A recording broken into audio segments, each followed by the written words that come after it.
Melody Nye of Melo Farms. Thanks for joining me for week 11 of Sundays on Melo Farms.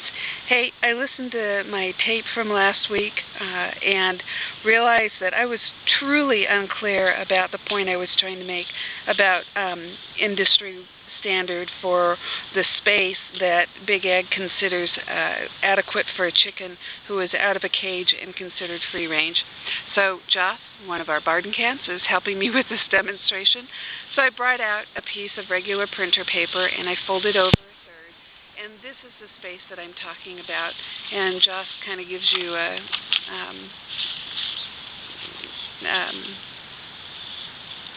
frame of reference about what that space looks like. So free range by industry standard out of a cage means that they have this much room to move around in, which means high density packed into areas growth.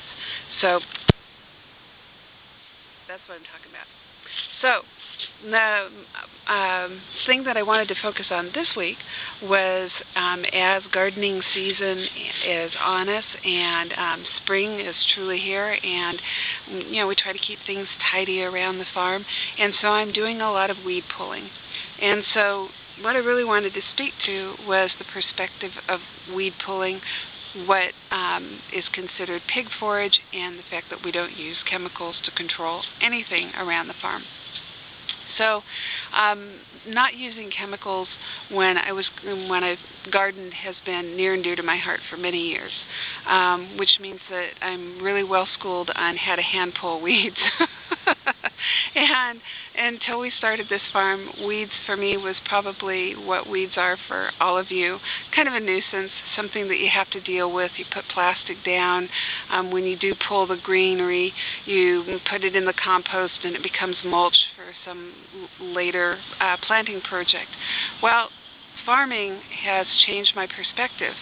And so what I do nowadays is I still don't use chemicals because our chickens range freely, and I don't believe in a chemical solution to taking care of forage. And that serves us well because everything that I move from one place to another, this, well, in the yard here next to the trees is really not all that lovely.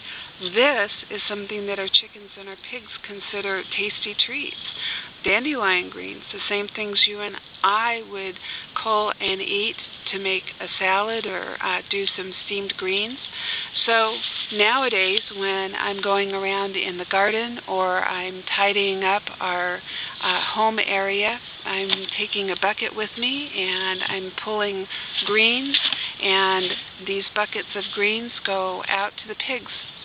Why? It's kind of like taking coals to Newcastle. Why would you take greens out to pigs who are on forage? Well, the simple answer for us is because they will simply continue to eat all of the greens that we put in front of them or turn them into beds, but eventually mulch them back into good, healthy humus that will thrive the paddocks that we raise our pigs in. So farming has changed my perspective in more ways than one. I no longer see invasive species of weeds that I really don't want in my garden. Now I see forage and I see nutrition. And as we're trying to seed all of our paddocks, and we've got 30 acres of them, in native greens, also taking this out and spreading this seed helps me reseed in native greens all of the paddock areas that I eventually want to thrive into luscious greenery as lush as our lawn. So just a perspective, as all of us are doing the same thing, gardening and pulling weeds, it's just food for another species if we're not eating it. So I'm going to get back to cleaning up around the trees, but I know the wind's going to be an issue here. I was kind of hiding behind the car. But I just wanted to give you one more look into free-range chickens. And so you might want to turn off the audio as the wind picks up, but I'm going to stand up and we're going to peek in on the chickens.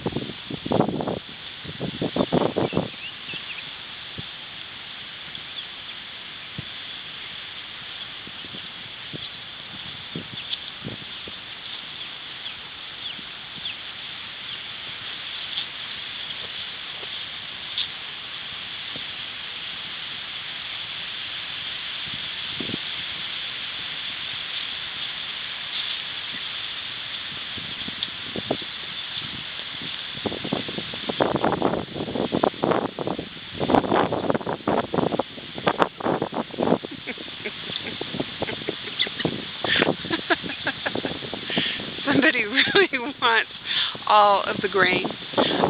Anyway, until next week, have a good one. Take care. Bye.